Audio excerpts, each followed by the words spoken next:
Hi అండి, నేను మీ మంజుని. ఈరోజు అయితే నేను మీకు వెజిటబుల్ బిర్యానీ అయితే చేసి చూపిస్తానండి.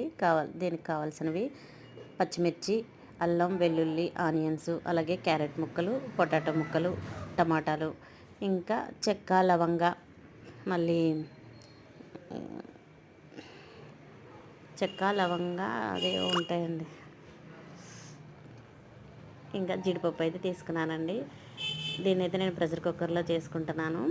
కుక్కర్ పెట్టి ఆయిల్ వేసినాక జీడిపప్పు కొంచెం, అలాగే ఆనియన్స్, పచ్చిమిర్చి అయితే వేసుకోవాలండి. అవి లైట్గా వేగినాక క్యారెట్ ముక్కలను, పొటాటో ముక్కలు వేసుకోవాలా. ఇవి కొంచెం ఉప్పు వేసుకొని వేగనిచ్చినాక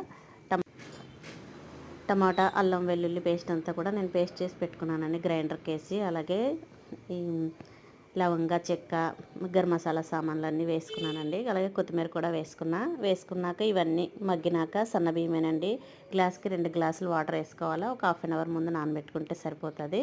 వేసుకున్నాక కుక్కర్ పెట్టుకోవాలండి.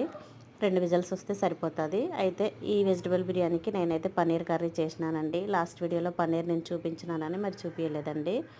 2 విజిల్స్ అయినాక మనము దించుకొని సర్వ్ చేసుకుంటే బాగుంటుందండి.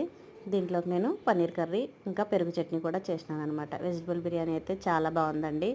సండే నాన్ వెజ్ తిన్న వాళ్ళు ఇట్లా చేసుకుంటే నాన్ వెజ్ మీద ఉండదన్నమాట. ఈ వీడియో నచ్చితే లైక్ చేయండి, షేర్ చేయండి, సబ్స్క్రైబ్ చేసుకోండి ఫ్రెండ్స్. మన తెలుగు ఛానల్ని సపోర్ట్ చేయండి. మీ పిల్లని అనుకోండి. బాగుందండి, బిర్యానీ అయితే చాలా బాగా వచ్చింది. థ్యాంక్స్ ఫర్ వాచింగ్ అండి. Bye bye.